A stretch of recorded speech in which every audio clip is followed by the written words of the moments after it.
अस्सलामुअलैकुम। Welcome to latest judgment. इस channel के थ्रू मैं आपसे एपेक्स कोर्ट की लेटेस्ट जजमेंट शेयर करूंगा और लॉ रिलेटेड मटेरियल शेयर किया जाएगा जो लॉ के टॉपिक्स हैं एलएलबी स्टूडेंट्स के लिए। आज का जो हमारा टॉपिक है व्हाट इज़ बेल। बेल क्या है? When accused is handed over to guarantor by government the same is called bail. जब किसी मुलज़म को किसी दूसरे शख्स के हाथ में दिया जाता है थ्रू द गवर्नमेंट क्या है इसमें? गवर्नमेंट है इसमें सेशन कोड हो सकती है, लाका मजिस्ट्रेट हो सकता है, एडिशनल सेशन कोड हो सकती है। मतलब additional session code, Laka magistrate या फिर सेशन कोड जब किसी बंदे की कस्टडी किसी बंदे को देती है तो वो उस हम कहते हैं कि जनाब उसकी बेल हो गई है। अब देख लेते हैं कि गारंटर कौन होता है। Who is guarantor? गारंटर कौन होता है? When the custody of accused is handed over to anybody, the said person is called guarantor।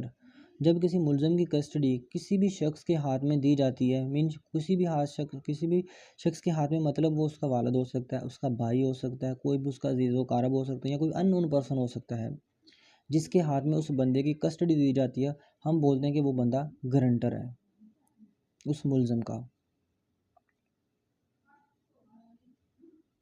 Mode of bail in Pakistan में बेल कितने तरीक़ों से करवाई जा सकती है?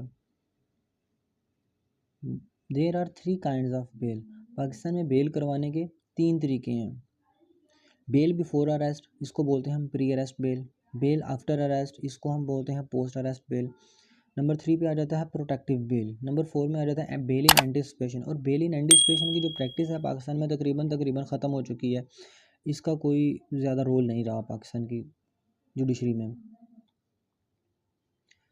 Bail before arrest, what is bail before arrest या फिर pre arrest bail? When the accuse is not arrest, जब मुलज़म को गिरफ्तार ना हुआ हो, and to get concession of bail by court, और वो कोर्ट से बेल ले लेता है, बेल का राइट इस्तेमाल कर लेता है। The said bail is called bail before arrest, उसको हम बोलते हैं bail before arrest. In simple words, जब कोई बंदा गिरफ्तार होने से पहले कोर्ट से बेल ले लेता है, हम उसको बोलते हैं बेल बिफोर अरेस्ट। इसके रेलिवेंट प्रोविजंस हैं। Application of bail before arrest is filed under section 498 CRPC in the court of session जज और एडिशनल सेशन जज। बेल बिफोर अरेस्ट जो होती है वो 498 CRPC सेक्शन के तहत फाइल की जाती है। किस अदालत में? सेशन कोर्ट में या फिर एडिशनल सेशन कोर्ट में दायर की जाती है। Bail after arrest, post arrest bail, जैसा कि ये नाम से ही जाहिर है कि गिरफ्तारी के बाद वाली bail. When the accused is arrested and behind the bar, जब कोई मुलज़म अरेस्ट हो जाए और वो सलाखों के पीछे चला जाए। And to move is bail before the court, वो अपनी बेल कोर्ट में मूव करे। The same is called bail after arrest, हम उसको बोलेंगे, और कोर्ट से वो बेल ले लेता है तो हम बोलेंगे कि उसको बेल आफ्टर अरेस्ट ग्रांट हो गई है। उसकी रेलिवेंट प्रोविजन को देख लेते हैं। Bail after arrest is filed under section 498 if the offence is bailable. अगर ऑफेंस बेलेबल है, उसका बेल आफ्टर अरेस्ट की बात हो रही है, अगर ऑफेंस बेलेबल है तो उसकी जो बेल आफ्टर अरेस्ट होती है वो अंडर सेक्शन 496 के तहत दायर की जाती है। Bail after arrest if filed under section 497 if the offence is non bailable. अगर वो जो बंदा जुर्म करता है अगर वो नॉन बेलेबल है तो उसकी जो बेल आफ्टर अरेस्ट है वो अंडर सेक्शन 497 के तहत दायर की जाती है। किस अदालत में दायर की जाती है? जिस अदालत में उसको पेश किया जाता है, जिस अदालत में उसका रिमांड लिया जाता है। मोस्टली ये इलाका मजिस्ट्रेट होते हैं, ये जिसकी अदालत में मुलज़िम को पेश किया जाता है, जहाँ से पुलिस उसका रिमांड लेती है।